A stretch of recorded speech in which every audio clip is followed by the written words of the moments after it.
Hello friends, कैसे हैं आप लोग। मेरे चैनल रूही एडुकेटर में आप लोगों का बहुत वेलकम है फ्रेंड्स। और मैं हूँ रूही। और फ्रेंड्स, जैसा कि आप लोगों को पता है कि मैं अपने इस चैनल पे टीजीटी पीजीटी बायोलॉजी केवीएस के एनबीएस के और या तो यूपी के चाहे जो भी एग्ज़ाम है आपका, उसके लिए अगर आप बायोलॉजी की प्रिपरेशन कर रहे हैं तो फिर आप मेरे चैनल से जुड़ सकते हैं फ्रेंड्स।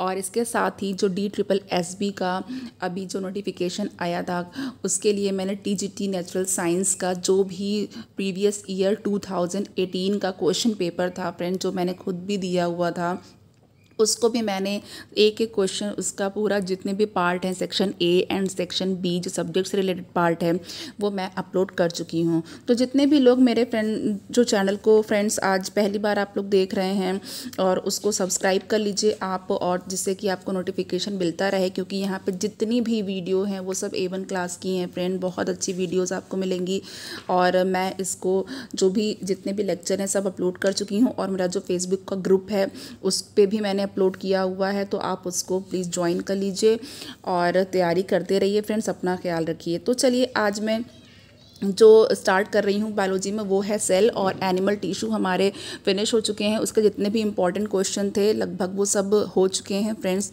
और यहाँ पे जो सेल है इसका पहला क्वेश्चन है, T Schwann and M Schleiden were option A Dutch biologist, B English biologist, C Australian biologist and D है जर्मन बायोलॉजिस्ट। तो फ्रेंड, आपको पता है कि जो शॉन एंड श्लीडन थे उन्होंने सेल थ्योरी दी थी और इसमें पूछा गया है कि वो कहाँ से बिलोंग करते थे, वो कौन से बायोलॉजिस्ट थे।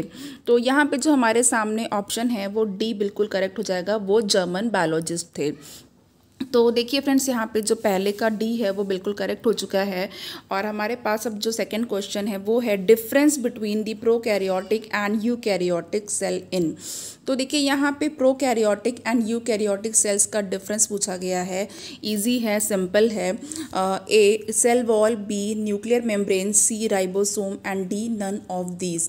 तो फ्रेंड, आपको पता है प्रोकैरियोटिक और यूकैरियोटिक जो सेल हैं उसमें सबसे इम्पॉर्टेंट जो डिफरेंस होता है वो जो दिए हुए गिवन ऑप्शंस हैं उसमें अगर हम बात करें तो न्यूक्लियर मेम्ब्रेन है। क्यों? जो फ्रेंड जो प्रोकैरियोटिक सेल्स होती हैं उनमें पता है आपको कि जो उनका न्यूक्लियस होता है वो बहुत ही प्रिमिटिव होता है और उसमें कोई भी मेम्ब्रेन नहीं होती है। अगर हम बैक्टीरिया किंगडम मोनेरा के एग्जाम्पल लें और बैक्टीरिया की बात करें तो बैक्टीरिया का जो सेल होता है फ्रेंड, उसमें जो इसका न्यूक्लियर मटेरियल होता है, जो जेनेटिक मटेरियल होता है, वो ऐसे उसके साइटोप्लाज्म में पड़ा रहता है और उसके बाहर कोई भी आउटर मेम्ब्रेन नहीं होती है।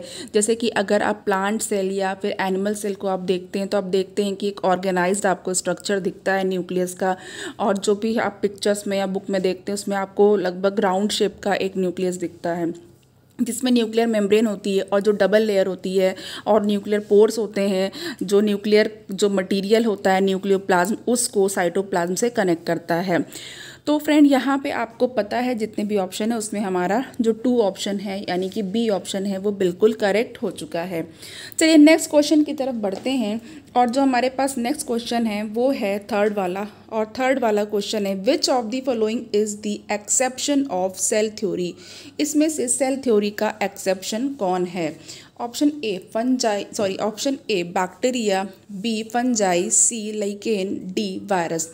तो फ्रेंड, अगर हम यहाँ पे सेल थ्योरी की एक्सेप्शन की बात करें तो आपको पता है जो डी है वायरस वो यहाँ पे करेक्ट हो गया। क्यों? क्योंकि जो वायरस हैं वो सेल थ्योरी को फॉलो नहीं करते हैं। सेल थ्योरी सब पे लागू होती है लेकिन वायरस पे लागू नहीं होती है। जो वायरस हैं फ्रेंड, आपको पता है कि वायरसेस को लिविंग एंड नॉन लिविंग के बीच की लिंक कहा जाता है। It is a connecting link between the living and non living organism. क्यों?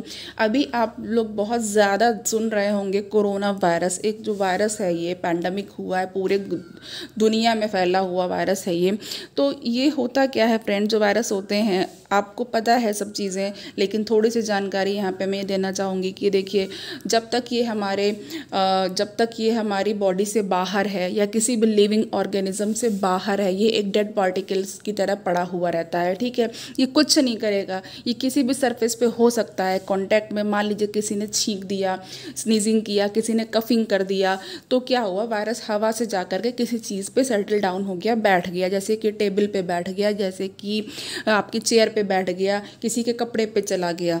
लेकिन जैसे ही वो चीज़, जैसे ही वो सरफेस किसी ह्यूमन के, किसी भी क्या कहते हैं आदमी के कांटेक्ट में आएगा, जैसे कि नोज़ के कांटेक्ट में आ गया, आँख कांटेक्ट में आ गया या माउथ के कांटेक्ट में आ गया, तो वो जो वायरस है उसको एक लिविंग मशीनरी मिल जाएगी, और वो लिविंग मशीनरी होगी बॉडी की। तो वो जैसे ही लिविंग मशीनरी में जाएगा वैसे ही बहुत तेज़ी से रेप्लिकेट करने लगेगा, इतनी तेज़ी से कि किसी को कुछ सोचने समझने का टाइम भी नहीं मिलेगा। तो ये होता है फ्रेंड, जो वायरस होते हैं वो वैसे तो नॉन लिविंग कहे जाते हैं, प्रोटीन के बने हुए पार्टिकल होते हैं। इनमें जो न्यूक्लियर मटेरियल होता है वो या तो डीएनए होगा और या तो आरएनए होगा, लेकिन कभी भी बोथ नहीं होता है। ओके, दोनों नहीं हो सकता है। और ये न्यूक्लियस इनमें जो है, जो प्रोटीन, ये जो इनका आउटर जो कवरिंग होती है, जो इनकी बॉडी होती है, वो जो है बनती है कैप्सिड की। कैप्सोमेयर्स होते हैं, कैप्सिड होते हैं, प्रोटीन के बने हुए होते हैं। तो चलिए फ्रेंड, ये जो है हमारा थर्ड क्वेश्चन यहाँ पे फिनिश हो गया है। अब हम लोग फोर्थ क्वेश्चन की तरफ बढ़ते हैं। Who propose the theory that cells arise only from the pre existing cells. तो अब यहाँ पे आपको पता चल गया होगा, ए यहाँ पे है मॉल, और बी है यहाँ पे वर्कोव, और सी है Haeckel, and D is Brown. तो फ्रेंड, आप ये बहुत ही फेमस थ्योरी है, cell arise only from pre existing cell, कि जो न्यू सेल बनती है वो पहले से एग्जिस्ट कर रही सेल से ही बनती है, यानी कि नए सेल के पैदा होने के लिए पहले से किसी सेल का मौजूद होना ज़रूरी है। तो यहाँ पे हमारे पास जो फोर्थ का बी ऑप्शन है बिल्कुल करेक्ट है फ्रेंड, वर्कोव ने दिया था ये। चलिए नेक्स्ट क्वेश्चन की तरफ बढ़ते हैं। नेक्स्ट क्वेश्चन है फिफ्थ वाला, the branch which deals with the study of cell structure and function is known as. ऐसी ब्रांच जिसमें कि सेल का स्ट्रक्चर और उसके फंक्शन के बारे में अध्ययन किया जाता है, स्टडी की जाती है, वो ब्रांच क्या कहलाती है। तो बायोलॉजी की उस ब्रांच को क्या कहते हैं ये बताना है। Option A histology, B ecology, C morphology, D cytology. तो देखिए, सेल से आप अगर रिलेट करेंगे तो साइटो टर्म आपका रिलेट भी हो जाएगा। तो यहाँ पे हमारे पास जो करेक्ट ऑप्शन है वो साइटोलॉजी हो गया है। नेक्स्ट क्वेश्चन की तरफ आते हैं। नेक्स्ट क्वेश्चन है हमारे पास फ्रेंड यहाँ पे सिक्स्थ क्वेश्चन है यहाँ पे, cell was discovered by and given the term, कि सेल की डिस्कवरी किसने की थी और टर्म किसने दिया था। A Grew, B Brown, C Robert Hooke, and D Darwin. तो फ्रेंड, बहुत ही फेमस क्वेश्चन है ये, और अब हम लोग बहुत ही अर्ली क्लासेस से ये पढ़ते चले आ रहे हैं कि जो सेल थी वो रॉबर्ट हुक ने उसकी डिस्कवरी की थी। और रॉबर्ट हुक ने जो सेल डिस्कवर की थी फ्रेंड, वो कॉर्क सेल में किया था, और वो डेड सेल थी, लिविंग सेल नहीं थी। और फ्रेंड, यहाँ पे आपके पास जो सेवेंथ वाला है क्वेश्चन वो देख लेते हैं। The word prokaryotic means a cell. Option A with many nuclei, B with one nucleus, C with diffuse nucleus, D without chloroplast. कह रहे हैं यहाँ पे जो आपका वर्ड प्रोकैरियोट है इस मीन्स अ सेल, अगर कोई सेल प्रोकैरियोट है तो इसका क्या मतलब हुआ। तो हमारे पास जो इसका करेक्ट ऑप्शन है वो पता है कि सी हो जाएगा, विद डिफ्यूज्ड न्यूक्लियस। उसका जो न्यूक्लियस है वो डिफ्यूज्ड है। और जब भी हम लोग प्रोकैरियोट और यूकैरियोट की बात करते हैं तो सबसे पहले हमारे जो माइंड में, हमारे जो जहन में ये ख्याल आता है कि ये जो है इसका न्यूक्लियस कैसा है। चलिए फ्रेंड, नेक्स्ट क्वेश्चन की तरफ बढ़ते हैं। Eighth, Robert Hooke used the term cell in the year. Robert Hooke ने जो टर्म सेल यूज़ किया था वो किस ईयर में किया था। ए 1650, बी 1665, सी 1865, एंड डी 1960। तो रॉबर्ट हुक ने जो सेल की डिस्कवरी की थी और जो टर्म सेल जो यूज़ किया था, वो ऑप्शन जो होगा वो बी बिल्कुल करेक्ट हो जाएगा फ्रेंड। वो 1665 में किया था, 1665 में किया था। नाइन्थ वाला देखते हैं, which of the following is absent in prokaryotes. Prokaryotes में कौन सा एब्सेंट है। A nuclear membrane, B Golgi body, C endoplasmic reticulum, and D all the above. तो यहाँ पे देखिए जो प्रोकैरियोट है फ्रेंड, उसमें यहाँ पे सारी चीज़ें एब्सेंट होती हैं। प्रोकैरियोट का सबसे अच्छा एग्जाम्पल है बैक्टीरिया। अगर बैक्टीरिया की बात करें तो उसमें न्यूक्लियर मेम्ब्रेन भी नहीं होती है, उसमें गोल्जी बॉडीज़ भी नहीं होती हैं, एंडोप्लाज्मिक रेटिकुलम भी नहीं होता है। तो जो करेक्ट ऑप्शन हो जाएगा वो हो जाएगा all the above. Next question देख लेते हैं फ्रेंड। नेक्स्ट क्वेश्चन है which of the following forms more than half of cell? A water, B mineral, C protein and D carbohydrate. तो इसमें से कह रहे हैं कि इसमें से कौन सी ऐसी चीज़ है जो किसी भी सेल का आधे से ज़्यादा बनाती है। तो अब यहाँ पे जो 10th वाला है उसको देख लीजिए। 10th का जो ए है वो बिल्कुल करेक्ट है, वाटर। हमारी बॉडी में जो सबसे अधिक मात्रा में अगर कोई चीज़ होती है तो वो वाटर होती है, ठीक है। और अभी जब मैंने लास्ट लेक्चर पढ़ाया था तो उसमें प्लाज्मा का बताया था कि प्लाज्मा जो होता है ब्लड का उसमें 90% ऑफ वाटर होता है। नेक्स्ट क्वेश्चन है 11th, which one of these is not a eukaryote? इसमें से कौन सा यूकैरियोट नहीं है? तो देखिए फ्रेंड, यहाँ पे जो है ऑप्शन है A Euglena, B Anabaena, C Spirogyra and D Agaricus. तो यहाँ पे फ्रेंड हमारे पास जो करेक्ट ऑप्शन हो जाएगा 11 का वो हो जाएगा बी। जो एनाबीना एंड नॉस्टॉक आप जानते हैं कि ये क्या होती हैं, ये होती हैं साइनोबैक्टीरिया। ये होते हैं साइनोबैक्टीरिया, ओके। ये साइनोबैक्टीरिया हैं और इनको कहते हैं ब्लू ग्रीन एल्गी और शॉर्ट में कहेंगे BGA। तो यहाँ पे चूँकि ये साइनोबैक्टीरिया हैं तो ये यूकैरियोट्स नहीं हैं, ये प्रोकैरियोट्स हैं। और यहाँ पे बाकी के जो ऑप्शन है यूग्लिना, आपको पता है यूनिसेलुलर होता है, प्रोकैरियो ये यहाँ पे प्रोटिस्ट होता है, स्पायरोगैरा है एंड डी अगैरिकस है, ओके। ये सारे ही यूकैरियोट्स होते हैं। नेक्स्ट क्वेश्चन हमारे सामने 12th है कि which of the following is not a function of the cytoskeleton in a cell? कह रहे हैं इसमें से कौन सा जो है वो सेल में साइटोस्केलेटन का फंक्शन नहीं है। तो यहाँ पे फ्रेंड देखिए हमारे पास जो ऑप्शन ए है वो है इंट्रासेलुलर ट्रांसपोर्ट और B maintenance of cell shape and structure and C है support of the organelle, D है सेल मोटिलिटी। तो यहाँ पे देखिए फ्रेंड हमारे पास कह रहे हैं नॉट पे आप ध्यान दीजिएगा कि नॉट पूछा गया कि कौन सा साइटोस्केलेटन का फंक्शन नहीं है। तो जो 12th है उसका ए बिल्कुल करेक्ट हो जाएगा कि इंट्रासेलुलर ट्रांसपोर्ट जो है वो इसका फंक्शन नहीं है। अदरवाइज जितने भी तीनों ऑप्शन है कि जो साइटोस्केलेटन है वो सेल का शेप और उसका स्ट्रक्चर मेंटेन करता है और ऑर्गेनल जो को सपोर्ट करता है, सेल ऑर्गेनल को सपोर्ट भी प्रोवाइड करता है, सेल की मोटिलिटी बना के रखता है, ओके। तो ये सारी चीज़ें हो गई। अब चलिए नेक्स्ट क्वेश्चन की तरफ बढ़ते हैं।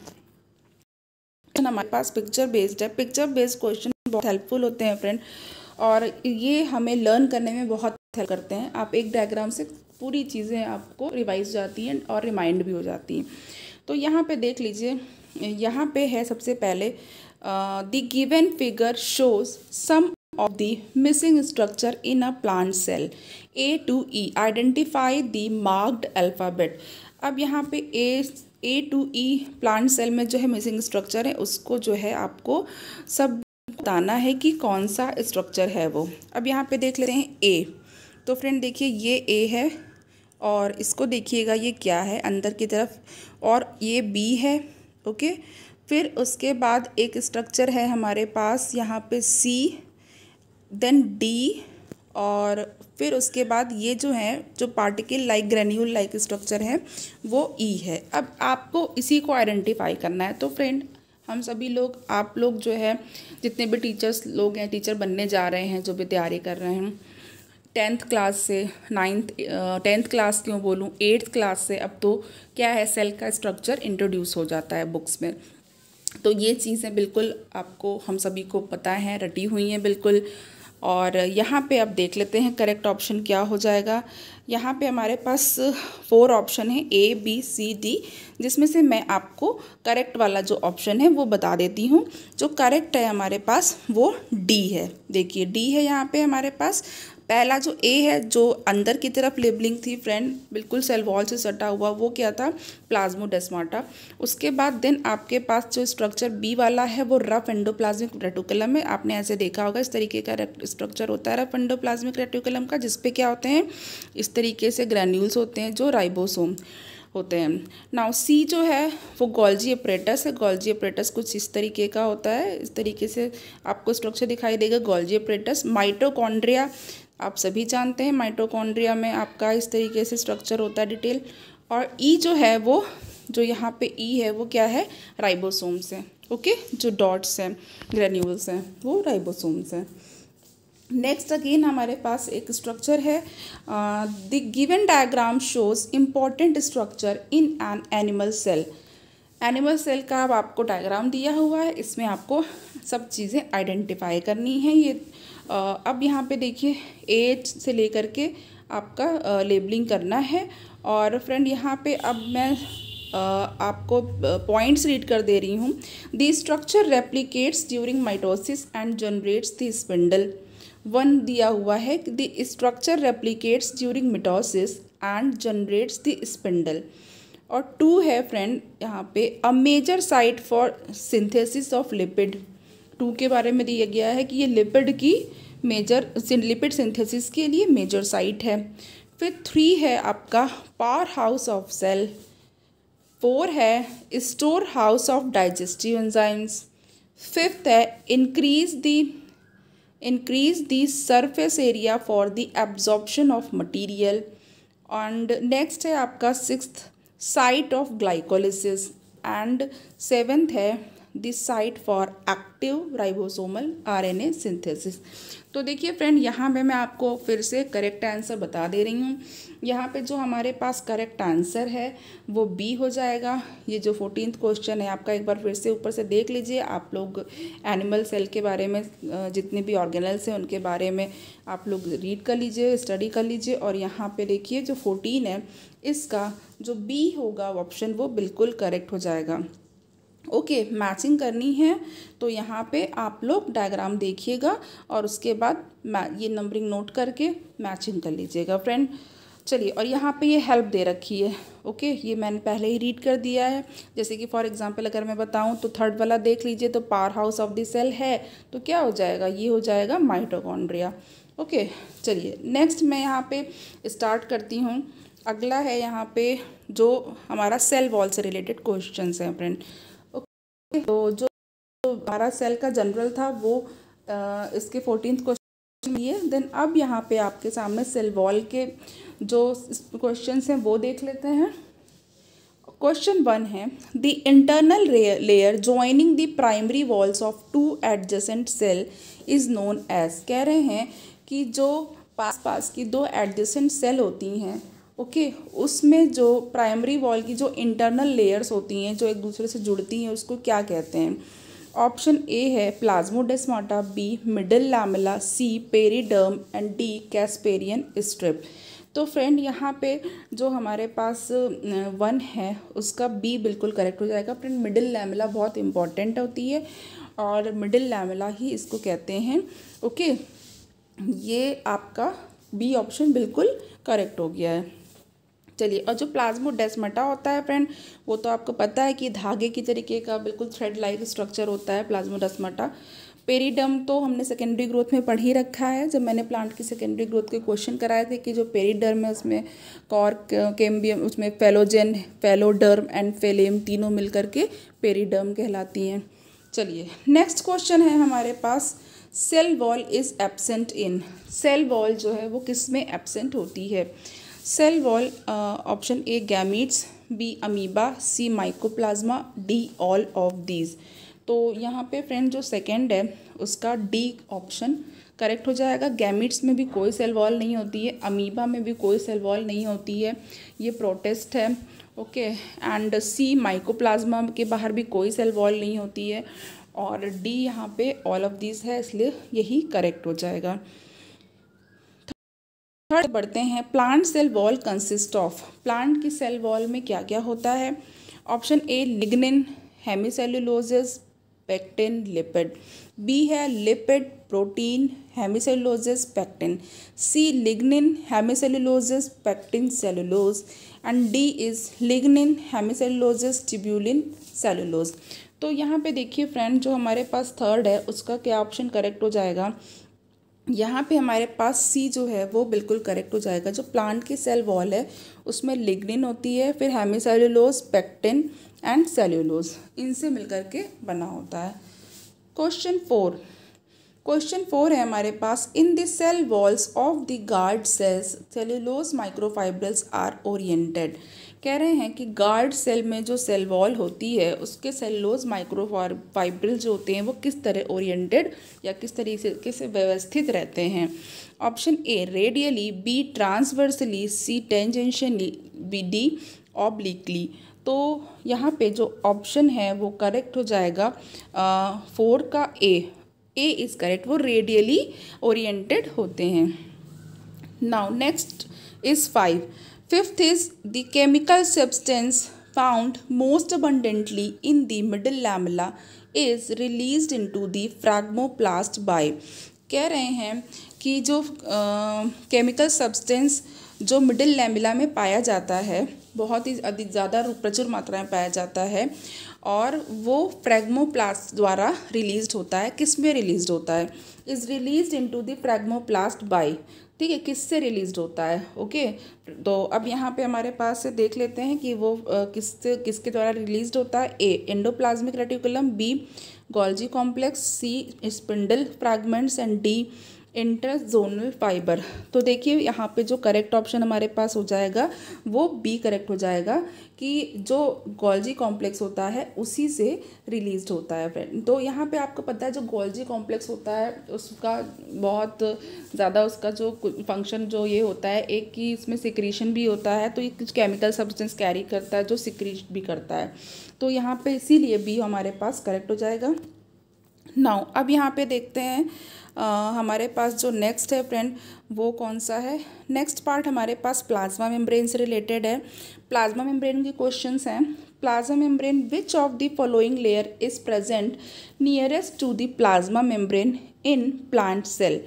इसमें पूछा जा रहा है कि इसमें से कौन सी जो लेयर है वो प्लाज्मा मेम्ब्रेन के ज़्यादा करीब होती है, नियरेस्ट होती है। प्लांट सेल की बात हो रही है। Option A secondary wall, B middle lamella, C primary wall and D tonoplast. तो यहाँ पे फ्रेंड जो हमारे पास ऑप्शन 1 है, जो सेकेंडरी वॉल होती है वो प्लांट सेल में प्लाज्मा मेम्ब्रेन से सबसे पास में होती है। नाउ मिडिल लैमेला के बारे में हम लोग बात कर चुके हैं। और जो टोनोप्लास्ट होती है वो वैक्यूल की मेम्ब्रेन होती है। वैक्यूल की जो आउटर मेम्ब्रेन जो होती है, जो सेंट्रल वैक्यूल होती है, उसको टोनोप्लास्ट कहते हैं।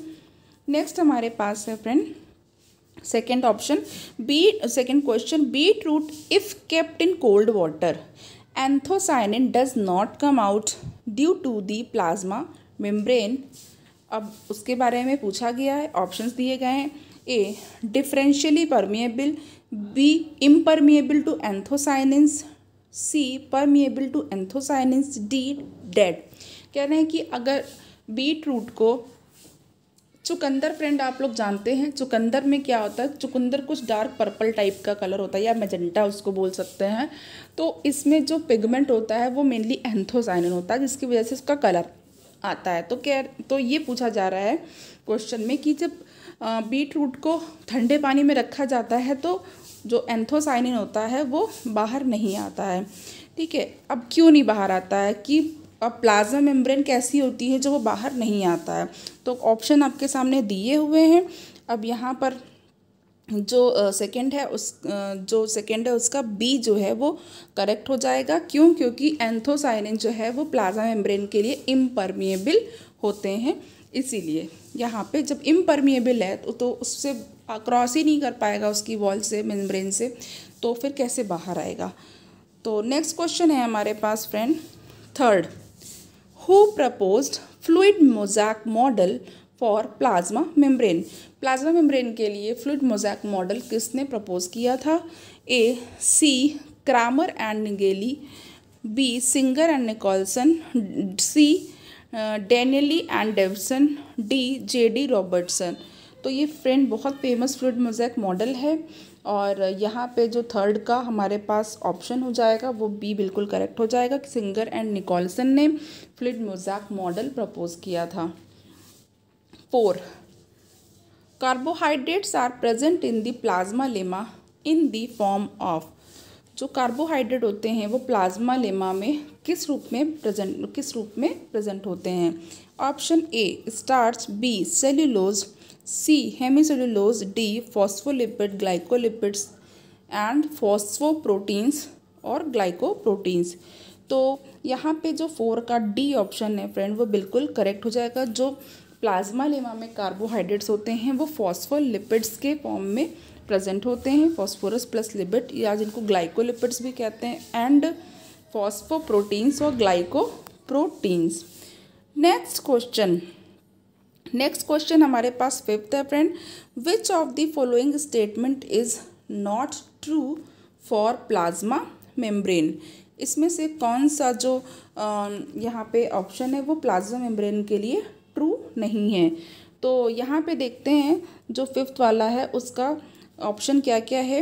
ए it is present in both plants and animal cell, B lipid is present as bilayer in it, C proteins are presently integrated as well as loosely associated with the lipid bilayer, and फिर D है carbohydrate is never found in it. तो अब यहाँ पे अगर हम लोग 5th देखेंगे तो जो 5th का जो डी ऑप्शन है वो करेक्ट हो जाएगा क्योंकि इसमें पूछा गया है कि ट्रू नहीं है। तो बाकी जो पहला वाला है कि ये प्लांट और एनिमल सेल दोनों में प्रेजेंट होती है बिल्कुल ट्रू है। फिर है कि लिपिड प्रेजेंट होती है as a bilayer in it, ये भी बिल्कुल ट्रू है। फिर सी है कि प्रोटीन जो होती है वो इंटीग्रेटेड और लूजली फॉर्म दोनों में प्रेजेंट होती है, ठीक है। इंटीग्रेटेड प्रोटीन भी पाई जाती है जो अंदर होती है, अंदर की तरफ इंटीग्रेट रहती है और लूजली एसोसिएटेड भी रहती है। तो इस तरीके से आपके तीनों जो A B C option correct है और जो डी है वो यहाँ पे इनकरेक्ट है। तो फ्रेंड देखिए यहाँ पर आज का जो हमारा ये लेक्चर है ये यहीं पे एंड हो रहा है और आगे बहुत अच्छे क्वेश्चन है फ्रेंड, तो आप देखते रहिएगा और मैं केमिस्ट्री का भी लेक्चर अपलोड करूँगी। और friend thank you so much, अपना ख्याल रखिएगा।